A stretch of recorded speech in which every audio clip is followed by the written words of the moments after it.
అందరికీ నమస్కారం.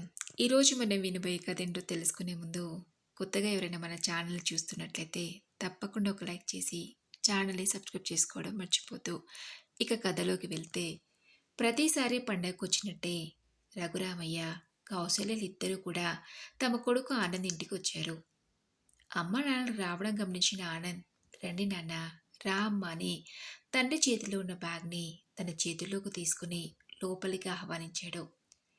తన గదిలో ఆఫీస్ పని చేసుకుంటున్న ఆనంద్ భార్య స్వాతికి ఎవరో వచ్చినట్టు అనిపించడంతో గదిలో నుంచి బయటకొచ్చింది. ఎదురుగా తన అత్తగారు, మావగారు కనిపించడంతో, "అత్తయ్య, మావయ్య, ఇదేనా రావటం? బావున్నారా?" అడిగింది. అందుకు కౌసల్య, "మేం బావున్నామమ్మా. నువ్వెలా ఉన్నావు? ఇంతకీ నా మనవడు, మనవరాలు ఎలా ఉన్నారు? ఎక్కడ వాళ్ళు?" అడిగింది కౌసల్య. "అందరం బావున్నాం అత్తయ్య. పిల్లలు ఇందాకే స్కూల్ నుంచి వచ్చారు. రేపటి నుంచి పండగ సెలవులు కదా, చదువును పక్కన పెట్టి ఆట మీద పడ్డారు. ఆయన వెళ్ళి పిల్లల్ని తీసుకొని వస్తారు. ఈలోగా మీరు కాళ్ళు చేతులు కడుక్కోండి. తినడానికి ఏదైనా చేసి తీసుకొస్తానంటూ స్వాతి వంటగదిలోకి వెళ్ళింది. రఘురామయ్య, కౌసల్య కాళ్ళు చేతులు కడుక్కొని వచ్చేసరికి ఆనంద్ పిల్లల్ని తీసుకొని వచ్చాడు.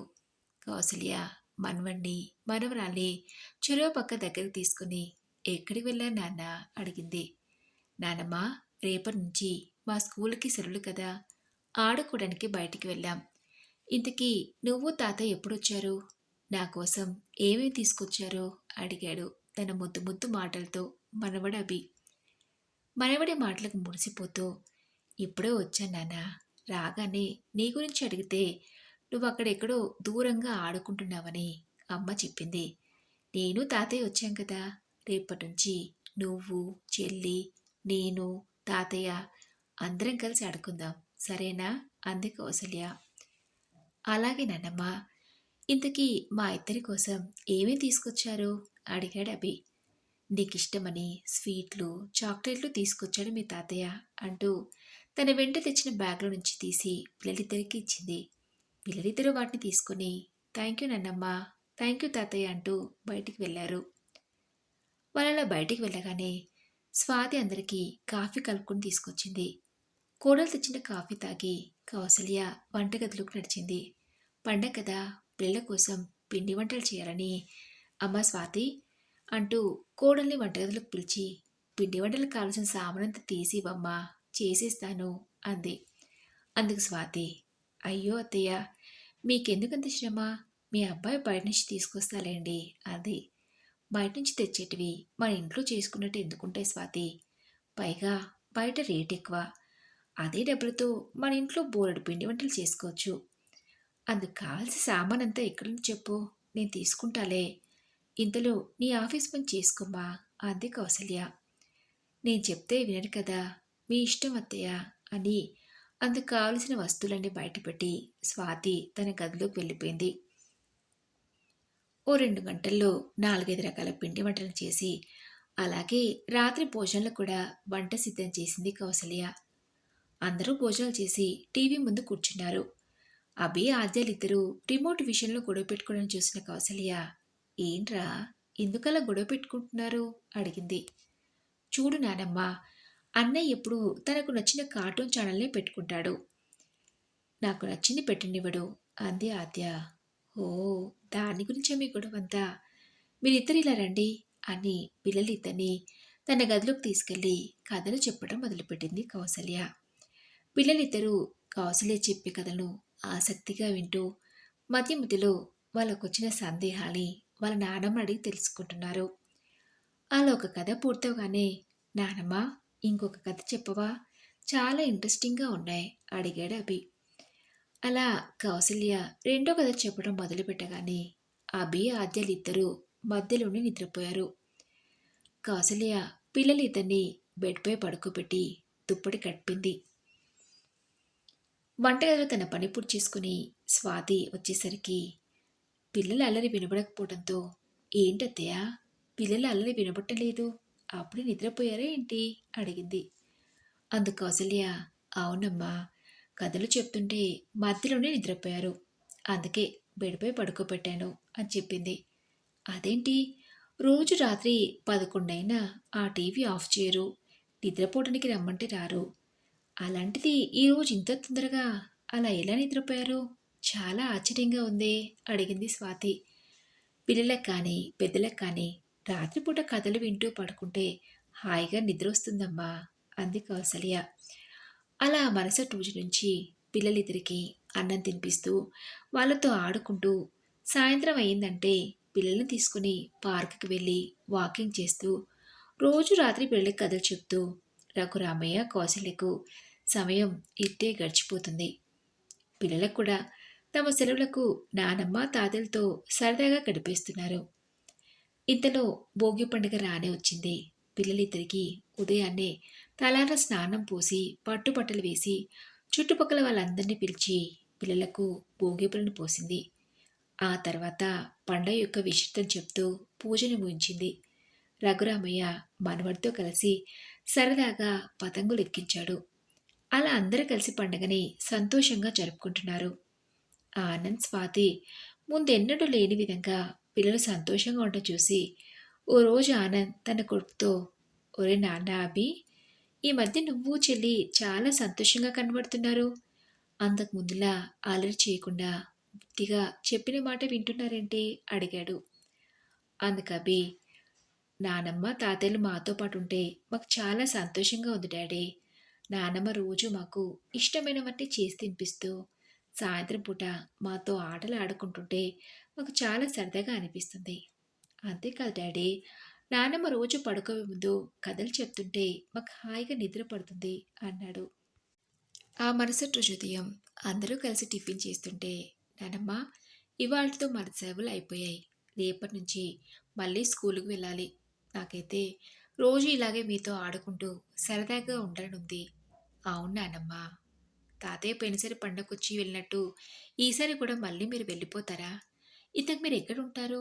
నన్ను ఎప్పుడు మీరు ఉండే ఇంటికి తీసుకెళ్లేదేంటి అడిగాడు అభి. అందుకు రఘురామయ్య, మాది అనే సంకోచించి, మేము మా వయసు వాళ్ళంతా కలిసి ఒకే చోట ఉండటానికి వీలుగా ఉండే ఓ పెద్ద ఇంట్లో ఉంటాను నాన్న. అక్కడ కేవలం మాలాంటి వాళ్ళు మాత్రమే ఉంటారు అని చెప్పాడు. పెద్దవాళ్ళు మాత్రమే ఉండే చోట అంటే మమ్మీ డాడీ కూడా మీ ఏజ్కి వచ్చాక అందులోనే ఉంటారా అడిగాడు. అభి మాటలకి ఆనంద్, స్వాతిలు కొడుకు ఏం సమాధానం చెప్పాలో తెలియక చేయి కడుక్కొని అక్కడి నుంచి వెళ్ళిపోయారు. మనవడి మాటలకి కౌసల్య, లేదు నాన్న, మీ అమ్మా నాన్నలు ఎప్పటికీ నీతోనే ఉంటారు. అమ్మా నాన్నలిద్దరూ మీకోసం కష్టపడి మిమ్మల్ని పెంచి పెద్ద చేస్తున్నారు కదా. అందుకని నువ్వు బాగా చదువుకొని మంచి ఉద్యోగం చేస్తూ అమ్మా నాన్నలిద్దరిని దగ్గరుండి బాగా చూసుకోవాలి అంది. తన కొడుకు కొడలక్క లేరని చూసి కౌసల్య మనవడితో ఆ మాటలు చెప్పినా ఆ మాటలు ఆనంద్, స్వాతిల చెవిన పడ్డాయి. ఆ రోజంతా ఎవరూ సరిగ్గా మాట్లాడుకోలేదు. రాత్రి భోజనాలు చేసి అంతా పడుకున్నాక అర్ధరాత్రైనా ఆనంద్ నిద్రపోకుండా గమనించిన స్వాతి, ఏంటండి ఇంకా నిద్రపోకుండా ఏం ఆలోచిస్తున్నారు అడిగింది. అందుకు ఆనంద్, అమ్మ నాన్నని అభిడిన ప్రశ్నకు వాళ్ళు ఇచ్చిన సమాధానమే నాకు పదే పదే గుర్తొస్తుంది. తలంతా చాలా నొప్పిగా ఉంది స్వాతి, నిద్ర రావట్లేదు అన్నాడు ఆనంద్. అందుకు స్వాతి, రేపు మనకి అత్తయ్య మావయ్య లాంటి పరిస్థితి వస్తుందని బాధపడుతున్నారా? అయినా మనం ఎందుకలా ఉంటాం? అభిని వదిలి మనం ఉండలేం కదా. వాడు మనకు అలాంటి పరిస్థితి రానివ్వడు అంది స్వాతి. భార్య మాటలకు ఆనంద్, అంటే మా అమ్మ నాన్నలు కూడా నేను పుట్టినప్పుడు అలాగే అనుకుని మురిసిపోయి ఉంటారు కదా. కానీ ఇప్పుడు జరుగుతున్నది అందుకు భిన్నంగా ఉంది. దానంతటికీ కారణం నేనే. బహుశా నాలాంటి కొడుకులు ఈ భూమి మీద ఉండరేమో స్వాతి అని బాధపడ్డాడు ఆనంద్. భర్త మాటలు అర్థం కాని స్వాతి, ఏం మాట్లాడుతున్నారండి? నాకేమీ అర్థం కావట్లేదు అడిగింది. అవును స్వాతి, అమ్మ నాన్నలు ఓల్డేజ్ హోమ్లో ఉండడానికి కారణం నేనే అంటూ తన గతాన్ని గుర్తు చేసుకున్నాడు ఆనంద్. రఘురామయ్య, కౌశల్యకి ఆనంద్ ఒక్కడే కొడుకు. రఘురామయ్యది బ్యాంకులో క్లర్క్ ఉద్యోగం. ఒకానొక కొడుకని ఆనంద్ని బాగా చదివించి మంచి ఉద్యోగంలో స్థిరపడితే చూడాలనుకున్నాడు రఘురామయ్య. ఆనంద్ చిన్నప్పటి నుంచి చదువులో అంతంత మాత్రంగానే ఉన్నా పెద్దయ్యాక వాడే మంచి మార్కులు తెచ్చుకుంటాలే అనుకునేవాడు రఘురామయ్య. అలా తాముంటున్న ఊర్లోనే ఆనంది ఇంటర్ పూర్తయింది. ఆనంద్కి ఇంజనీరింగ్ చదవాలనుండటంతో ఎంసెట్ పరీక్షలు రాసినా అందులో పెద్దగా ర్యాంక్ రాకపోవడంతో రఘురామయ్య కోచింగ్ తీసుకుని వచ్చే సంవత్సరం ప్రయత్నించామంటే కూడా వినకుండా, అలా అయితే సంవత్సర కాలం వృధా అవుతుందని డబ్బు కట్టి ఇంజనీరింగ్ కాలేజ్‌లో జాయిన్ అవుతానని మొండికేయడంతో రఘురామయ్య కొడుకు మాట కాదనలేక అంతో ఇంతో కూడబెట్టిన డబ్బంతా ఆనంద్ చదువుకే ఖర్చు పెట్టాడు. అలా చూస్తుండగానే 4 సంవత్సరాలు గడిచి ఆనంద్‌ది ఇంజనీరింగ్ పూర్తయింది. కొడుకుది చదువు పూర్తయింది. ఇక్కడే ఏదో ఒక ఉద్యోగం చూసుకొని స్థిరపడతాడని అనుకుంటే, ఉన్నట్టుండి ఆనంద్, నాన్న, నా ఫ్రెండ్స్‌లో చాలామంది పై చదువులకి అమెరికాకి వెళ్తున్నారు. నేను కూడా వెళ్తాను నాన్న అన్నాడు. ఇంజనీరింగ్ పూర్తయింది. ఇక్కడే ఏదో ఒక ఉద్యోగం చూసుకోక అమెరికాకి ఎందుకురా అంటే కూడా వినకుండా, అమెరికాలో చదువుకొనొస్తే ఇండియాలో మంచి ఉద్యోగం దొరుకుతుంది నాన్న ప్లీజ్ అని అడటంతో రఘురామయ్య కాదనలేకపోయాడు. తెలిసిన వాళ్ళ దగ్గర కొంత డబ్బు అప్పుగా తీసుకుని ఆనంద్ని పై చదువుల కోసం అమెరికాకు పంపించాడు. అలా చూస్తుండగానే ఆనంద్ చదువు పూర్తయి ఇండియాకు వచ్చేశాడు. ఆనంద్ ఇండియాకు వచ్చిన 2 నెలలకి బెంగళూరులో ఓ పెద్ద సాఫ్ట్వేర్ కంపెనీలో ఉద్యోగం వచ్చింది. ఇక కొడుకుకి పెళ్లి చేసేస్తే తమ బాధ్యత పూర్తుందనుకున్న రఘురామయ్య కౌసల్య దంపతులు ఒక మంచి సంబంధం చూసి ఆనంద్కి పెళ్లి జరిపించారు.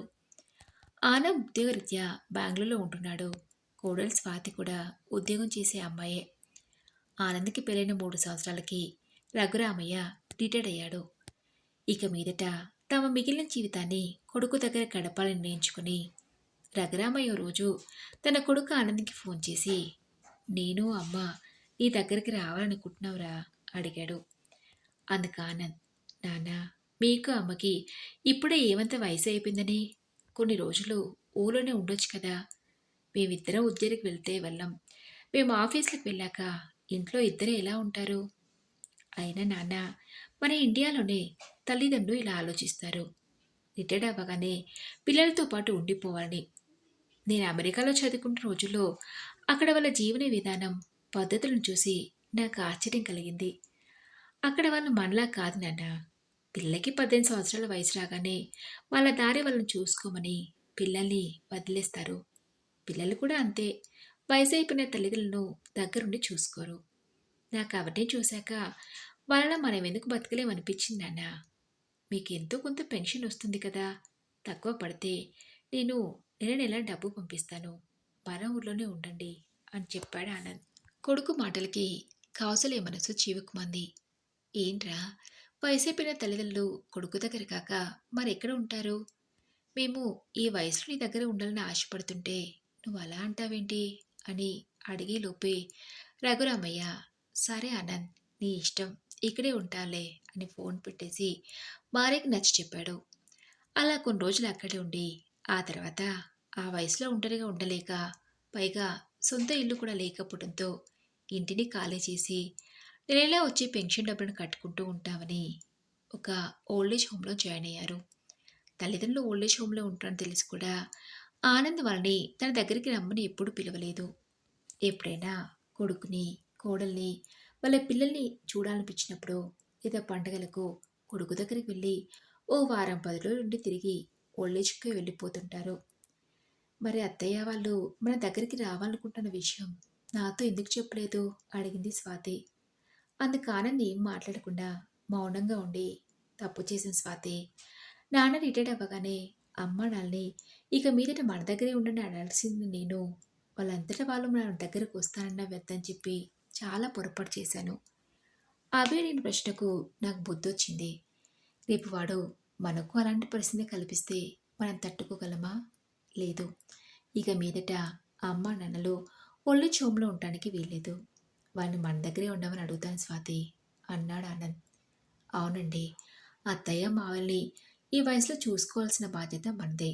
మీరు గమనించారో లేదో, అత్తయ్య మావయ్యల మన ఇంటికి వచ్చినప్పటి నుంచి పిల్లలిద్దరూ ఎంత సంతోషంగా ఉన్నారో గమనించారా? అంతకు ముందులా మారం చేయకుండా అన్నం తింటున్నారు.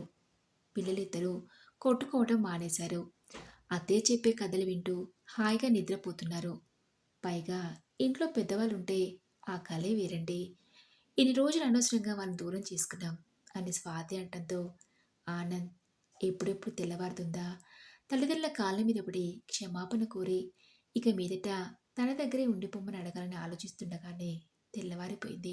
ఆనంద్ లేచి మొహం కడుక్కుని హాల్లోకి వస్తుండగానే అప్పటికే తాము బయలుదేరడానికి సిద్ధంగా ఉన్న నాన్న ఆనంద్ మేమిక బయలుదేరుతాంరా అని బ్యాగ్తో సిద్ధంగా ఉన్న రఘురామయ్య ఒరే నాన్న మేమిక బయలుదేరుతాం అనడంతో ఆనంద్ పరిగెత్తుకుంటూ వచ్చి తండ్రి కాళ్ళ మీద పడ్డాడు. నన్ను క్షమించు నాన్న. అమ్మా క్షమించమ్మా. చిన్నప్పటి నుంచి ఎన్నో కష్ట నష్టాలు కూర్చి నన్ను ఇంత వాణ్ణి చేస్తే మీ పట్ల నా బాధ్యతను మర్చి మీ మనసుకి కష్టం కలిగించాను.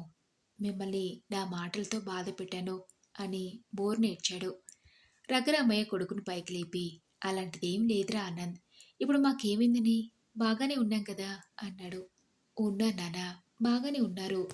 వృద్ధాప్యలో మీకు ఏ కష్టం రాకుండా దగ్గరుండి చూసుకోవాల్సిన కొడుకు దగ్గర కాకుండా ఎవరూ లేనట్టు అనాథాశ్రమంలో ఉన్నారు. దానంతటికీ కారణం నేను కాదా? నన్ను క్షమించండి నాన్న. మీరు వెళ్ళటానికి వీల్లేదు. ఇక మీదట అందరం కలిసి ఇక్కడే ఉందాం.